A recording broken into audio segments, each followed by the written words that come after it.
Hello दोस्तों, नमस्कार। मेरे चैनल पर आप सभी का स्वागत है। आज इस वीडियो में हम डिस्कस करने वाले हैं यूपी बीएड एंट्रेंस 2019 में पूछे गए सामान्य ज्ञान के प्रश्नों को। दोस्तों, अगर आप भी यूपी बीएड की तैयारी कर रहे हैं तो मेरे चैनल से जुड़ जाइए। मैं इस चैनल पर यूपी बीएड में पूछे गए 2013 से 2020 तक के प्रश्नों को हल कराने वाला हूँ। तो चलिए बढ़ते हैं अपने पहले प्रश्न की ओर। प्रश्न नंबर 1 है, मातृ देवी की पूजा किस सभ्यता से संबंधित थी? सिंधु घाटी सभ्यता से संबंधित थी। ऑप्शन नंबर सी जो है इसमें आपका करेक्ट हो जाएगा। चलिए आगे बढ़ते हैं और अगला क्वेश्चन देखते हैं। क्वेश्चन नंबर 2 है, इसमें कह रहा है कि राजस्थान के माउंट आबू में स्थित दिलवाड़ा का जैन मंदिर किस धर्म के अनुयायियों के द्वारा निर्मित किया गया था? तो जैनियों के द्वारा निर्मित किया गया था। ऑप्शन नंबर बी जो है इसमें आपका करेक्ट हो जाएगा। नेक्स्ट क्वेश्चन देखते हैं। गीत गोविंद किसकी कृति है? तो गीत गोविंद जो है जयदेव की कृति है। इसमें कृष्ण और गोपियों की रासलीला का वर्णन है। ये जो है सेन वंश के अंतिम शासक लक्ष्मण सेन के महाकवि थे। नेक्स्ट क्वेश्चन देखते हैं। क्वेश्चन नंबर 4 कह रहा है कि शिवाजी का राज्याभिषेक कब हुआ था? तो शिवाजी का राज्याभिषेक जो है 1674 ईस्वी में हुआ था। ऑप्शन नंबर बी जो है इसमें आपका करेक्ट है। और राज्याभिषेक के बाद ही इन्होंने छत्रपति की उपाधि धारण की थी। अगला क्वेश्चन देखते हैं। क्वेश्चन नंबर 5 है, कह रहा है कि अकाल तख्त का निर्माणकर्ता इनमें से कौन सिख गुरु थे? तो सिखों के छठे गुरु हरगोविंद जो है अकाल तख्त के निर्माणकर्ता थे। तो इसमें जो है आपका ऑप्शन नंबर सी जो है वो करेक्ट हो जाएगा। नेक्स्ट क्वेश्चन देखते हैं। क्वेश्चन नंबर 6 है, कह रहा है कि भारत के समुद्री मार्ग की खोज किसने की थी? तो भारत के समुद्री मार्ग की खोज जो है वास्को डी गामा ने किया था। इसमें जो है आपका ऑप्शन नंबर ए जो है वो करेक्ट है। वास्को डी गामा जो है कालीकट के तट पर सर्वप्रथम जो है 20 मई 1498 ईस्वी में पहुंचा था। आगे बढ़ते हैं और अगला क्वेश्चन देखते हैं। क्वेश्चन नंबर 7 है, कह रहा है कि भारत में पहली अंग्रेजी व्यापारिक कंपनी कहाँ खोली गई थी? तो भारत में पहली अंग्रेजी व्यापारिक कंपनी जो है सूरत में खोली गई थी। सर्वप्रथम 1611 ईस्वी में जहांगीर के शासनकाल में ईस्ट इंडिया कंपनी ने मसूलीपट्टनम में अस्थायी कारखाना स्थापित किया था, लेकिन 1613 ईस्वी में सूरत में इन्होंने अस्थायी कारखाना स्थापित किया था। आगे बढ़ते हैं और अगला क्वेश्चन देखते हैं। क्वेश्चन नंबर 8 इसमें कह रहा है कि बेगम हजरत महल 1857 की क्रांति में किस स्थान से संबंधित रही? तो ये लखनऊ से संबंधित थी। ऑप्शन नंबर ए जो है इसमें आपका करेक्ट हो जाएगा। आगे बढ़ते हैं और अगला क्वेश्चन देखते हैं। कि गांधी जी के द्वारा क्रियान्वित प्रथम सत्याग्रह जो नील किसानों से संबंधित रहा, इससे जुड़ा स्थल कौन सा था? चंपारण था। ऑप्शन नंबर ए जो है इसमें आपका करेक्ट। नेक्स्ट क्वेश्चन देखते हैं। क्वेश्चन नंबर 10 कह रहा है कि समाचार पत्र केसरी का संपादन किसने किया था? तो दोस्तों बाल गंगाधर तिलक ने 1881 ईस्वी में समाचार पत्र केसरी का संपादन किया था। तो इसमें आपका ऑप्शन नंबर बी जो है वो करेक्ट है। आगे बढ़ते हैं और अगला क्वेश्चन देखते हैं। क्वेश्चन नंबर 11 है, कह रहा है कि दांडी यात्रा की शुरुआत महात्मा गांधी ने कहाँ से की थी? तो दांडी यात्रा की शुरुआत महात्मा गांधी ने 12 मार्च 1930 ईस्वी में साबरमती आश्रम से की थी। तो ऑप्शन नंबर डी जो है इसमें आपका करेक्ट हो जाएगा। नेक्स्ट क्वेश्चन देखते हैं। क्वेश्चन नंबर 12 है, इसमें कह रहा है कि हमारे सौरमंडल का कौन सा ग्रह आकार में पृथ्वी के समान है? तो ऑप्शन नंबर सी जो है इसमें आपका करेक्ट हो जाएगा। शुक्र जो है आकार में पृथ्वी के समान है। तो दोस्तों इसे भी याद रखिएगा कि पृथ्वी का सबसे निकटतम ग्रह कौन है? शुक्र है। इसे पृथ्वी का भगनी गृह भी कहा जाता है, इसे सांझ का तारा कहा जाता है या भोर का तारा भी कहा जाता है। यह सबसे चमकीला ग्रह है, सबसे गर्म ग्रह है और इसका कोई भी उपग्रह नहीं है। आगे बढ़ते हैं और अगला क्वेश्चन देखते हैं। क्वेश्चन नंबर 13 है, कह रहा है कि टुंड्रा है। तो दोस्तों टुंड्रा एक रसियन शब्द है और जिसका अर्थ होता है समतल दलदली मैदान। तो इसमें जो है आपका ऑप्शन नंबर सी जो है वो बिल्कुल करेक्ट हो जाएगा। चलिए आगे बढ़ते हैं और नेक्स्ट क्वेश्चन देखते हैं। कह रहा है कि वायुमंडल की सबसे निचली परत को क्या कहा जाता है? तो वायुमंडल की सबसे निचली परत को क्षोभ मंडल कहा जाता है। इसमें आपका ऑप्शन नंबर सी जो है बिल्कुल सही होगा। मौसम से संबंधित जितनी भी घटनाएं होती हैं वो क्षोभ मंडल में होता है, जैसे कि बादल का बनना, वर्षा। चलिए नेक्स्ट क्वेश्चन देखते हैं। भारत का सबसे ऊंचा पठार कौन सा है? तो लद्दाख का पठार जो है सबसे ऊंचा पठार है और यह जम्मू कश्मीर में स्थित है। चलिए देखते हैं अगला क्वेश्चन। क्वेश्चन नंबर 16 है, कह रहा है कि प्रायद्वीपीय भारत की सबसे लंबी नदी है। तो गोदावरी जो है प्रायद्वीपीय भारत की सबसे लंबी नदी है। ऑप्शन नंबर डी जो है इसमें आपका करेक्ट हो जाएगा। चलिए आगे बढ़ते हैं अगले क्वेश्चन की तरफ। कह रहा है कि पश्चिमी घाट के उत्तरी भाग को किस नाम से जाना जाता है? तो दोस्तों कोंकण तट के नाम से जाना जाता है। इसमें जो है आपका ऑप्शन नंबर सी जो है वो बिल्कुल करेक्ट हो जाएगा। चलिए नेक्स्ट क्वेश्चन की तरफ बढ़ते हैं और अगला क्वेश्चन देखते हैं। क्वेश्चन नंबर 18 है, कह रहा है कि वह प्रोग्राम जो किसी व्यक्ति द्वारा पढ़ा जा सके उसे कहते हैं human code. Option number B जो है इसमें आपका करेक्ट हो जाएगा। अगला क्वेश्चन देखते हैं। क्वेश्चन नंबर 19 से कह रहा है इसमें कि निम्नलिखित में से कौन सा भारत की निम्न कृषि उत्पादकता के लिए उत्तरदायी नहीं है? तो इसमें जो है आपका ऑप्शन नंबर ए सहकारी कृषि, यानी कि ऑप्शन नंबर ए जो है आपका करेक्ट हो जाएगा। चलिए आगे बढ़ते हैं और अगला क्वेश्चन देखते हैं। क्वेश्चन नंबर 20 है, इसमें कह रहा है कि निम्नलिखित में से कौन सा बंदरगाह भारत के पश्चिमी तट से संबंधित नहीं है? तो तूतीकोरिन बंदरगाह जो है भारत के पश्चिम तट से संबंधित नहीं है। ऑप्शन नंबर सी जो है इसमें आपका करेक्ट हो जाएगा। बाकी नावा सोवा, मारमागोवा और कोच्चि जो है पश्चिम तट से संबंधित बंदरगाह हैं। चलिए आगे बढ़ते हैं और अगला क्वेश्चन देखते हैं। दिल्ली में सर्दियों के समय वर्षा होती है। तो ऑप्शन नंबर डी जो है इसमें आपका करेक्ट हो जाएगा। पश्चिमी विक्षोभ के कारण दिल्ली में सर्दियों के समय वर्षा होती है।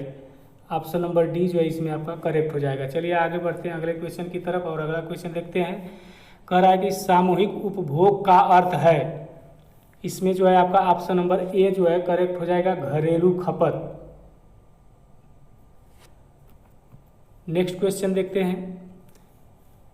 क्वेश्चन नंबर 23 है, कह रहा है कि राष्ट्रीय आय को और किस नाम से जाना जाता है? तो एनएनपी साधन लागत पर। ऑप्शन नंबर सी जो है इसमें आपका करेक्ट हो जाएगा। चलिए आगे बढ़ते हैं और अगला क्वेश्चन देखते हैं। दोस्तों इसमें कह रहा है कि भारत में राज्यों के लिए राजस्व का सर्वाधिक महत्वपूर्ण स्रोत निम्नलिखित में से क्या है? तो वो आयकर होता है। ऑप्शन नंबर सी जो है इसमें आपका करेक्ट हो जाएगा। चलिए आगे बढ़ते हैं और अगला क्वेश्चन देखते हैं।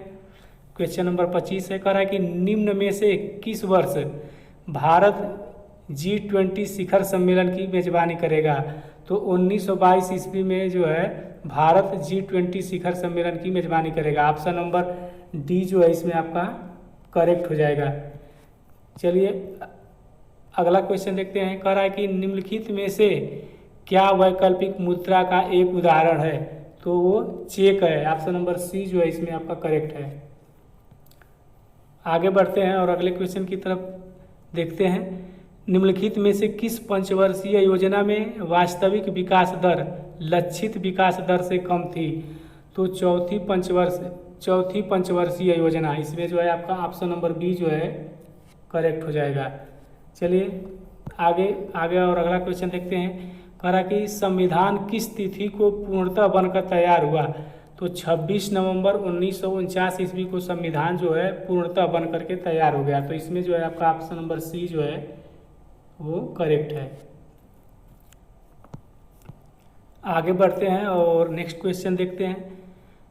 क्वेश्चन नंबर 29 है, कह रहा कि भारत में राजनीतिक शक्ति का प्रमुख स्रोत क्या है? तो भारत में राजनीतिक शक्ति का प्रमुख स्रोत जो है भारत की जनता है, यानी कि ऑप्शन नंबर ए जो है इसमें आपका सही है। अगला क्वेश्चन देखते हैं, क्वेश्चन नंबर 30 कह रहा है कि शिक्षा शब्द किससे संबंधित है? तो समवर्ती सूची से संबंधित है। ऑप्शन नंबर सी जो है इसमें आपका सही हो जाएगा।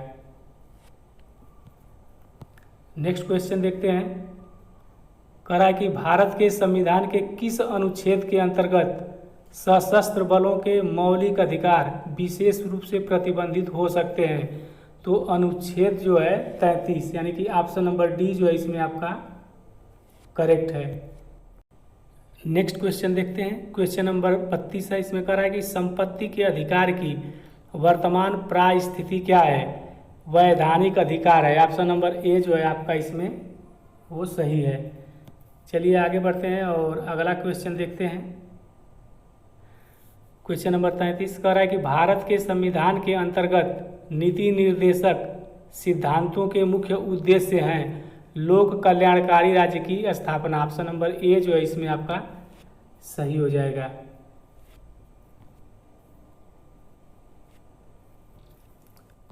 दोस्तों आगे बढ़ते हैं और अगला क्वेश्चन देखते हैं, क्वेश्चन नंबर 34।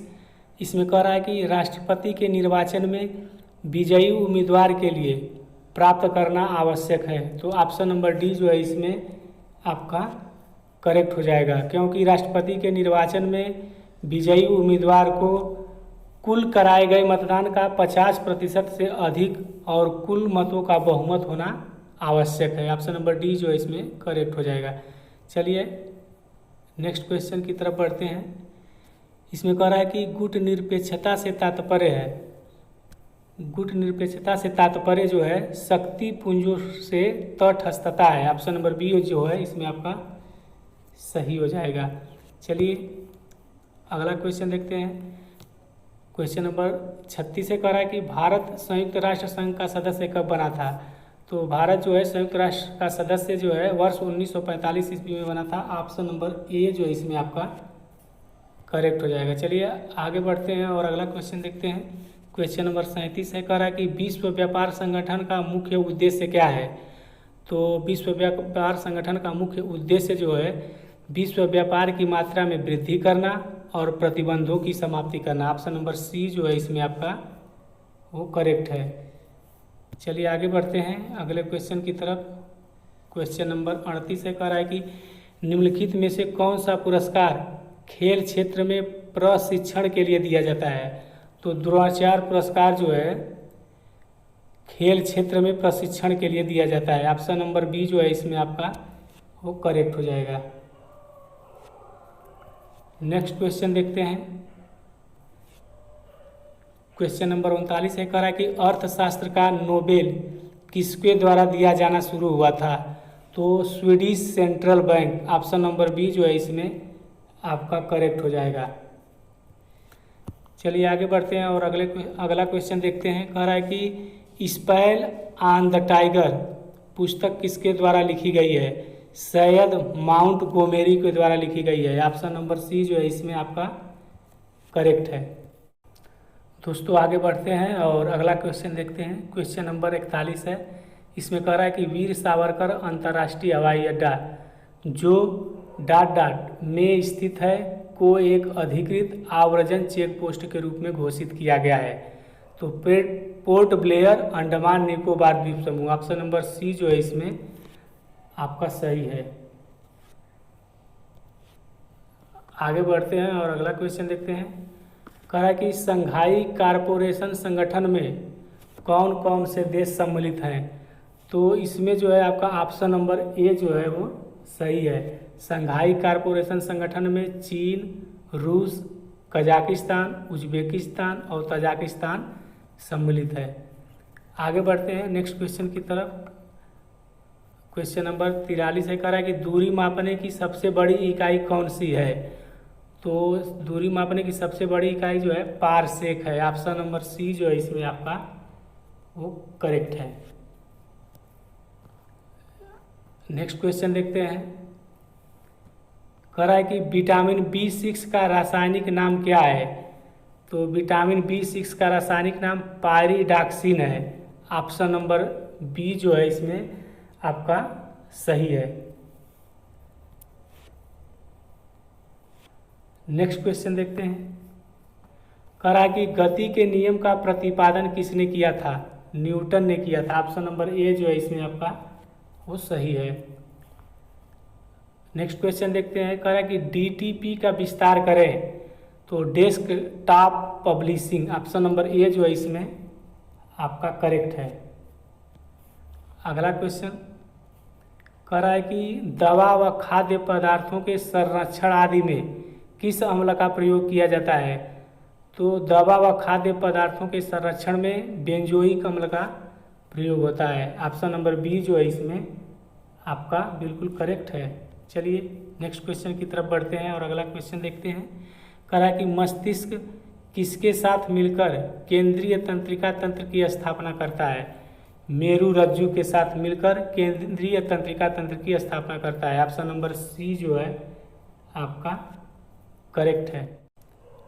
अगले क्वेश्चन की तरफ बढ़ते हैं और देखते हैं क्वेश्चन नंबर 49। इसमें कह रहा है कि रंग वर्णांधता किस प्रकार का होता है? तो रंग वर्णांधता जो है आनुवंशिक होता है। ऑप्शन नंबर सी जो है आपका इसमें करेक्ट है। नेक्स्ट क्वेश्चन नंबर 50 है। कह रहा है कि चीनी यात्री फाहियान किस शासक के समय भारत आया था? तो चीनी यात्री फाहियान जो है चंद्रगुप्त द्वितीय के शासनकाल में आया था। ऑप्शन नंबर सी जो है इसमें आपका बिल्कुल करेक्ट हो जाएगा।